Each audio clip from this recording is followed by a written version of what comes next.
Sebelum kita mulai, aku penasaran, kamu yang nonton video ini asalnya dari mana? Tulis di kolom komentar ya, aku pengen tahu sejauh apa video ini nyampe ke kamu. Dan sebelum lanjut, jangan lupa subscribe, karena konten seperti ini bakal rutin muncul di channel ini.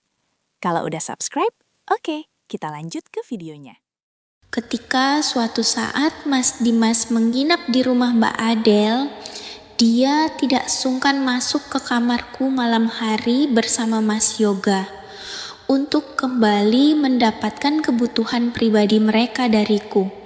Malah pernah suatu ketika ketiganya berkumpul di kamarku dan benar-benar mereka telah membuatku kehilangan tenagaku hingga aku lupa segalanya karena tanpa hentinya aku mendapatkannya dari ketiga saudara iparku. Sebelum aku memperkenalkan diri, tolong bantu tembusin like video ini sampai 1000 like ya. Dan jangan lupa untuk subscribe channel ini, karena 1 like dan 1 subscribe sangat berarti bagiku. Terima kasih untuk yang sudah like dan subscribe. Perkenalkan, namaku Sinta dan usiaku sekarang 24 tahun.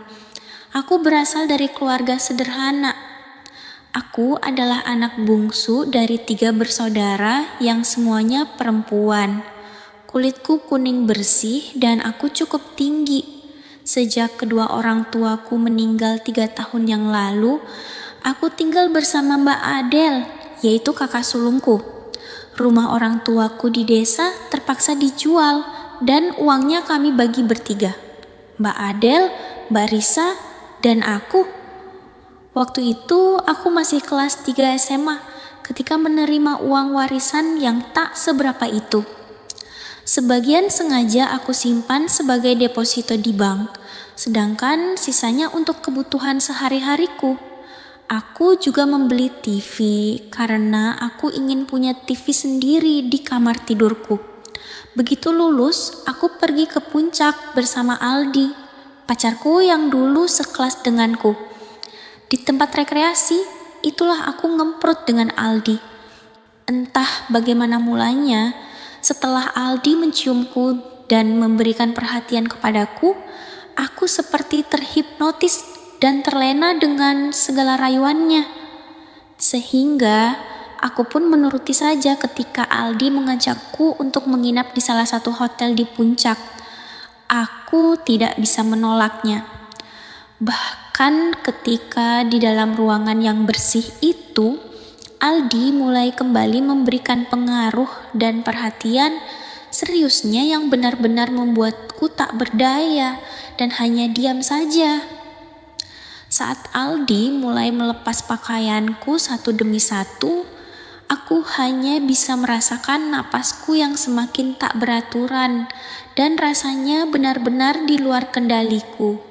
Saat tangan Aldi semakin bergerak dengan lincah ke lokasi yang sensitif, aku semakin terdiam dan hanya bisa menikmati keadaan yang semakin menggangguku.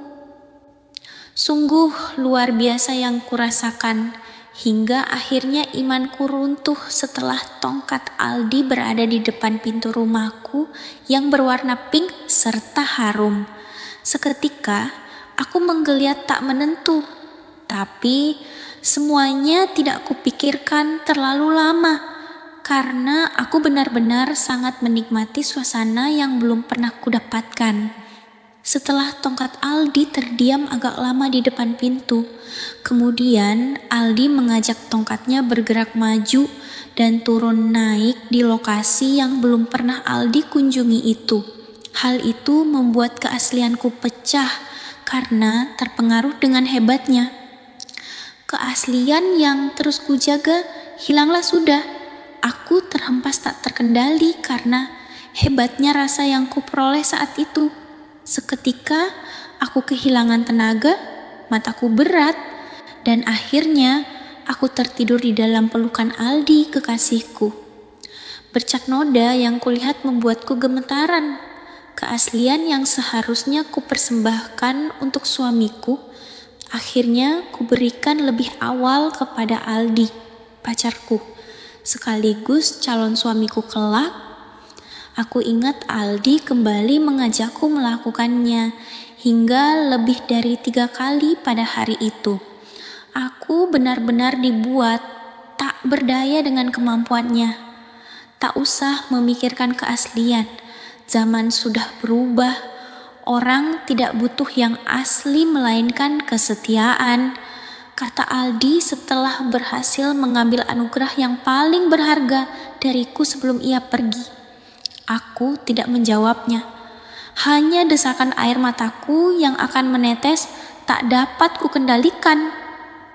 Ketika Aldi memberikan uang padaku, hampir saja aku melemparnya ke wajahnya. Tetapi Aldi keburu menciumku sehingga aku mengurungkan niatku. Aku tidak bisa marah atas sikapnya itu. Benar dugaanku. Setelah peristiwa itu, Aldi tidak menampakkan batang hidungnya. Hampir 3 minggu aku menunggu. Namun tak kunjung juga kelihatan raut wajahnya. Akhirnya aku memaksakan diri untuk datang ke rumahnya. Dan betapa terkejutnya aku ketika ibunya bilang, Aldi sudah berangkat ke Papua untuk mengadu nasib di sana. Niat hati ingin menyampaikan masalah ini kepada ibunya, bahwa aku dan Aldi telah ngemprut. Tetapi mulutku seolah terkunci, tidak bisa mengatakannya. Aku hanya menahan napas dan menghembuskannya dalam-dalam. Yang paling membuatku berdebar-debar adalah saat aku tidak mengalami kedatangan tamu rutinku. Aku takut. Beberapa jenis obat yang disebut orang bisa mengatasi masalahku telah kuminum. Namun hasilnya tetap nihil dan aku tetap terlambat. Aku semakin takut, apalagi aku harus segera pergi dari rumah karena rumah kami sudah terjual.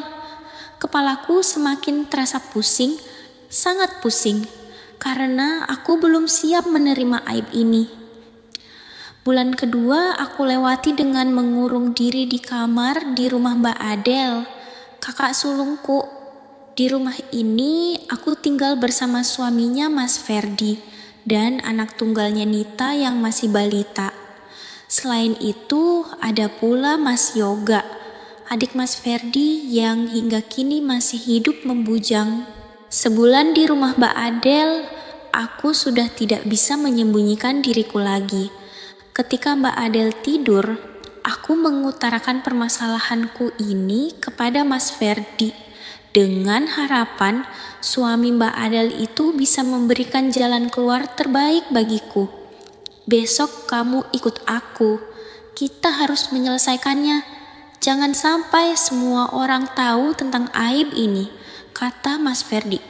Apalagi Adel, dia tidak boleh tahu musibah ini, tambahnya. Baik, Mas, aku mengerti, jawabku sedikit gemetaran. Kamu masih punya simpanan uang? Tanya Mas Ferdi. Masih, tapi tidak banyak, sahutku.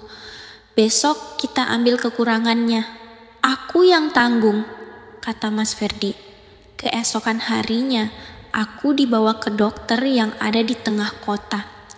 Di tempat yang tidak terlalu luas itu, permasalahan dan aibku akan dihilangkan.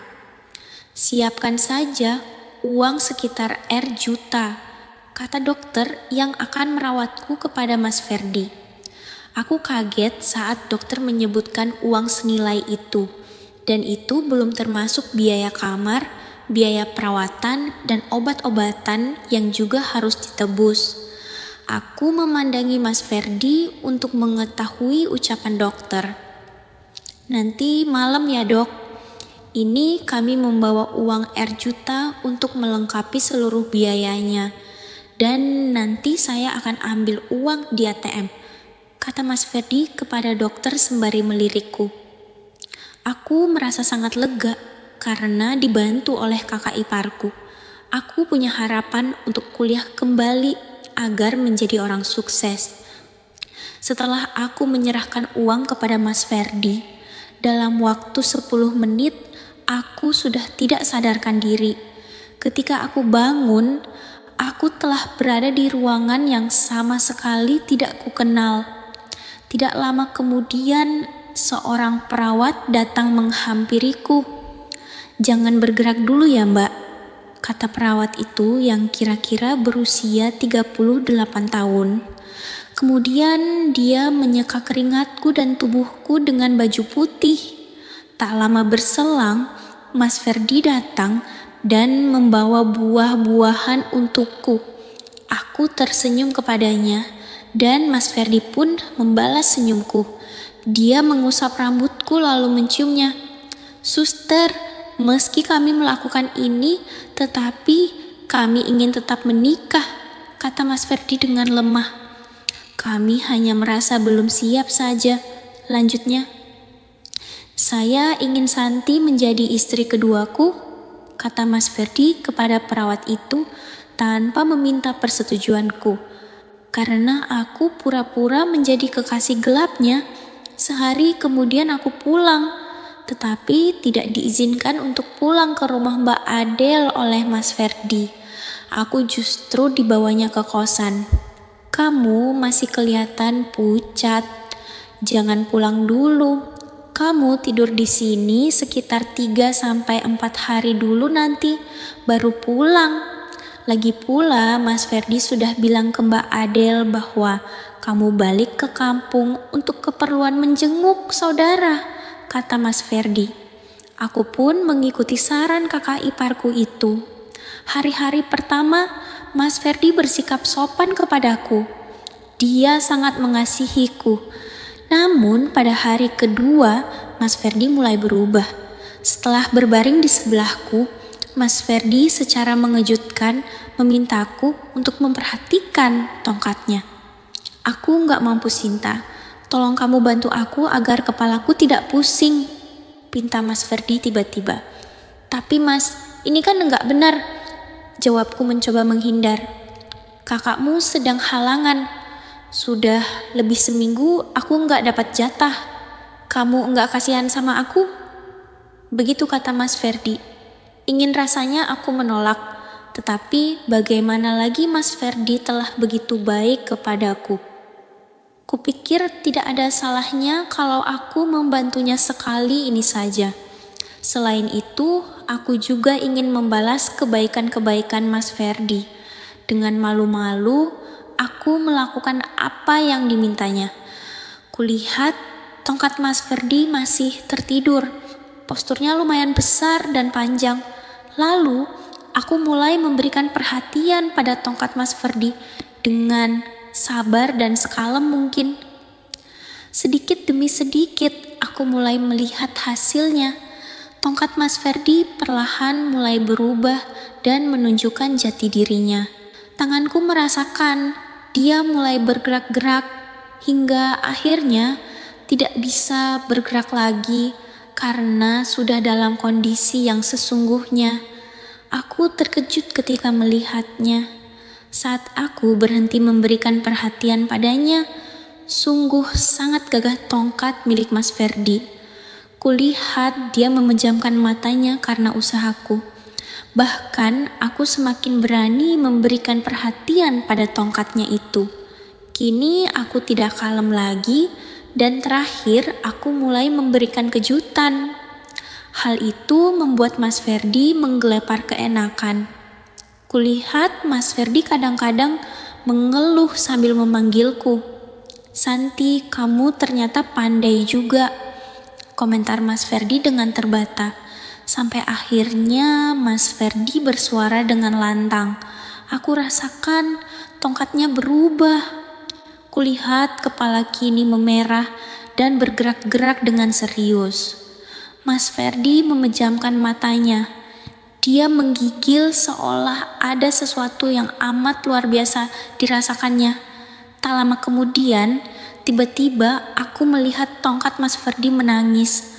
Air matanya mengalir deras, banyak sekali. Dan seiring dengan itu, Mas Ferdi gemetaran. Akhirnya, dia terdiam 1000 bahasa dengan napas yang berat. Namun, kulihat wajah Mas Ferdi tersenyum bahagia. Kemudian aku bangkit lalu memberikan sedikit pijatan hingga akhirnya Mas Ferdi tertidur dengan damainya. Di hari ketiga, aku kembali dihadapkan dengan pilihan yang dilema. Aku benar-benar tidak mampu untuk menjawab tidak atas permintaan Mas Ferdi, kakak iparku itu. Sore itu setelah mandi, aku duduk di depan cermin. Ketika aku sedang merias diri, tiba-tiba Mas Ferdi memelukku dari belakang lalu mencium leherku. Seketika, aku merasakan sensasi yang luar biasa. "Santi, bolehkah aku minta bantuan kamu lagi?"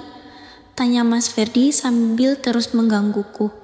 "Tapi Mas, kasihan Mbak Adel kalau terus seperti ini," jawabku mencoba menolaknya. "Ya sudah, kalau kamu tidak mau membantuku, maka masalah yang kemarin akan aku beritahukan kepada Mbak Adel," jawab Mas Ferdi dengan serius. Aku benar-benar dihadapkan pada pilihan yang sulit. Maka, aku pun hanya bisa menuruti keinginannya. Semalaman itu, aku harus membantu Mas Ferdi hingga lebih dari 1 kali. Sejak saat itu, aku semakin tidak punya keberanian untuk menolak keinginan Mas Ferdi untuk mendapatkan kebutuhan pribadinya dariku yang sudah tidak asli. Karena jalanku memang jarang sekali dilewati. Perbuatannya itu tidak hanya dilakukan di kosan saja, tetapi sudah mulai berani dilakukan di rumah Mbak Adel. Hampir setiap tengah malam menjelang pukul dini hari, Mas Ferdi selalu datang mengendap-endap, menemuiku dan mengetuk kamar tidurku untuk meminta perhatianku. Karena aku takut suatu waktu akan ketahuan akibat Mas Ferdi yang selalu menutup pintu, maka aku setiap tidur tidak pernah menutup pintu kamarku dengan benar. Yang membuatku semakin tertekan adalah pada suatu hari aku serasa tertindih sesuatu. Ketika aku membuka mata, alangkah kagetnya aku karena yang melakukan itu adalah Mas Yoga, adik Mas Ferdi. Aku bingung dengan keadaan itu. Ingin aku berteriak, tetapi Mas Yoga segera bersikap dengan membungkamku sambil berkata, "Santi, kamu tidak perlu bersuara. Jika tidak, saya akan melaporkan perselingkuhan kamu dengan Mas Ferdi kepada Mbak Adel," kata Mas Yoga. Sungguh aku semakin tidak mengerti dengan apa yang kualami. "Mengapa Mas Yoga tegak terhadapku?" jawabku dengan sedikit tertahan karena tangannya. "Aku telah mengetahui kejadian itu sejak minggu lalu, dan apa salahnya jika kamu memberikannya juga kepadaku," kata Mas Yoga. Yang membuatku tak punya pilihan lain, akhirnya aku mengalah demi harga diriku. Terpaksa aku harus mengorbankan diriku hingga hampir setiap hari aku harus membantu 2 pria di rumah Mbak Adel antara pukul 00.00 sampai pukul 03.00 dini hari. Aku harus mengobrol tak biasa dengan Mas Yoga, dan antara pukul 3 pagi sampai pukul 4 pagi aku harus berbincang tak biasa dengan Mas Ferdi hingga aku merasa lelah. Aku sangat lelah sekali karena aku benar-benar telah menjadi duta antara kedua saudara iparku. Bahkan menurutku, Mas Yoga adalah orang yang paling tidak berperasaan, karena pada akhirnya Mas Yoga yang menceritakan perselingkuhan kami kepada Mas Dimas yang tinggal di luar kota. Ketika suatu saat Mas Dimas menginap di rumah Mbak Adel, dia tidak sungkan masuk ke kamarku malam hari bersama Mas Yoga untuk kembali mendapatkan kebutuhan pribadi mereka dariku. Malah pernah suatu ketika ketiganya berkumpul di kamarku, dan benar-benar mereka telah membuatku kehilangan tenagaku. Hingga aku lupa segalanya karena tanpa hentinya aku mendapatkannya dari ketiga saudara iparku. Peristiwa itu telah mengubah hidupku. Suatu ketika, Mbak Adel datang ke kamarku. Dan celakanya Mbak Adele menemukan celana dalam suaminya yang berwarna hitam di kamarku. Aku sangat yakin Mbak Adele mengetahui kalau suaminya sering menemuiku. Mbak Adele hanya diam saja, lalu dia melemparkannya ke wajahku. Sejak itulah Mbak Adele jarang mengajakku bicara. Ketika aku ceritakan itu kepada Mas Ferdi, di luar dugaan, dia malah berkata, "Sinta, Mbak Adele sering ogah-ogahan. Pernah aku sampaikan kalau aku punya pacar seorang janda muda. Dia diam saja," kata Mas Ferdi. Aku terkejut. Napasku terasa berhenti di tenggorokanku. Kasihan Mbak Adele, tetapi siapa yang menaruh rasa belas kasihan kepadaku? Ucapku dalam hati, aku telah mengorbankan diriku pada ketiga saudara iparku. Ingin rasanya aku minggat dari rumah Mbak Adele, tetapi kemana aku harus menetap? Pikiranku semakin kalut. Aku tidak ingin menjadi seorang wanita yang tidak baik, dan aku sudah tidak memiliki uang pula untuk menyambung hidup. Aku pergi dari rumah Mbak Adele, sampai akhirnya sedikit demi sedikit aku berani menghindar dari mereka. Namun hingga kini aku masih harus tetap tinggal bersama mereka, meski harus menyimpan luka. Terima kasih yang sudah menonton sampai akhir. Tolong bantu tembusin like video ini sampai 1000 like ya. Dan jangan lupa untuk subscribe channel ini. Karena 1 like dan 1 subscribe sangat berarti bagiku. Terima kasih untuk yang sudah like dan subscribe. Sampai jumpa di video berikutnya.